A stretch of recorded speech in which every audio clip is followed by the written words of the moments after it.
The last American casualties in Vietnam were two United States Marines killed together in action in Vietnam on April 29th, 1975. It took 8 increasingly intense years of protest, and the protesters won. That's how that war ended. The protests seemed hopeless for most of those 8 years, but in the end, the United States surrendered in defeat in Vietnam because the anti-war protest movement won.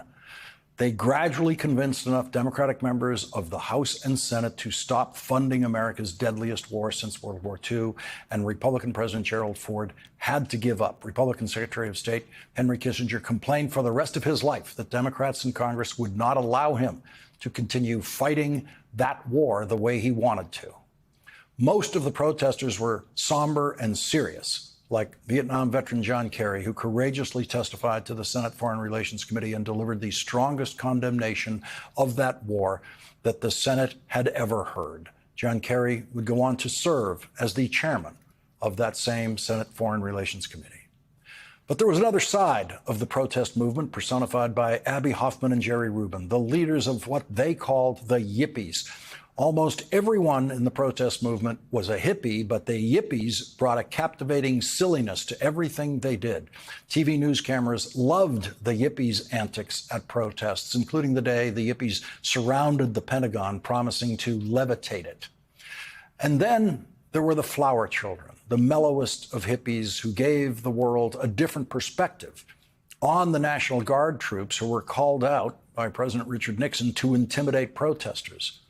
This is one of the most powerful images of the entire era of protest, an anonymous flower child placing a flower in the barrel of a soldier's rifle. The flower turned out to be more powerful than the rifle. The flower won.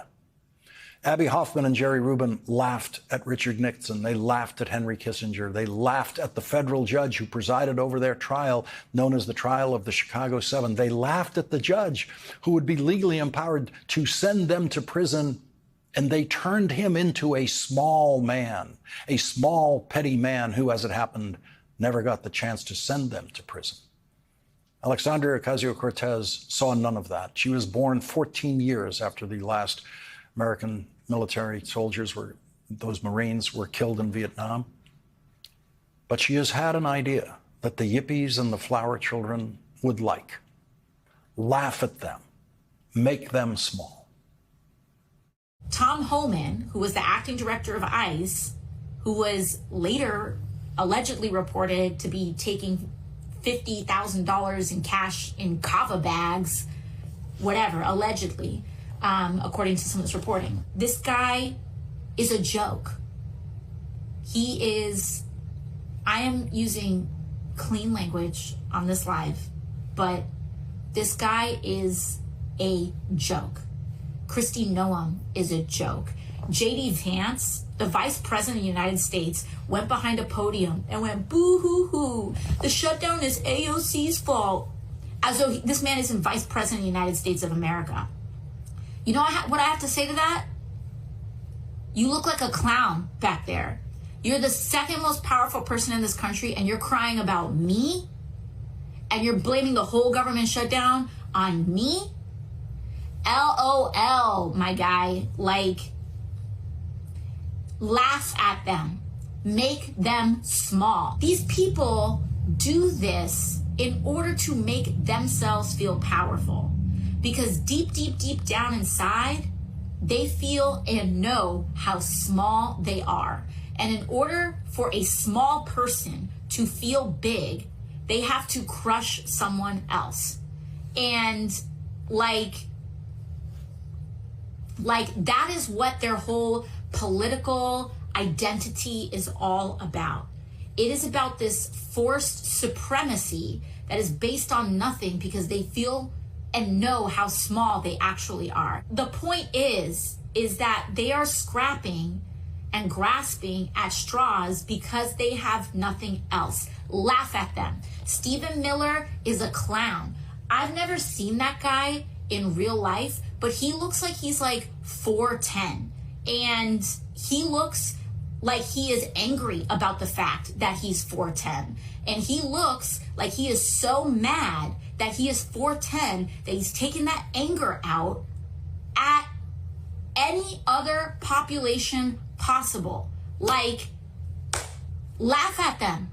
Laugh at them. Also, someone said, short kings are great. Absolutely. I'm not here.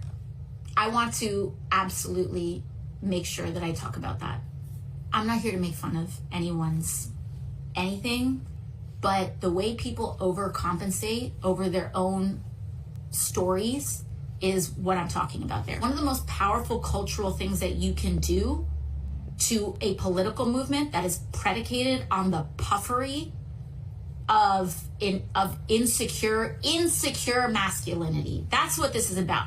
This isn't, people talk about toxic masculinity more than, it's like, let's put that to the side for just 1 second. This is about insecure masculinity.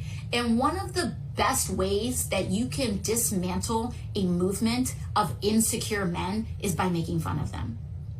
By having secure men who aren't afraid of successful people around them, who are good dads, who have strong values, also participating in that as well.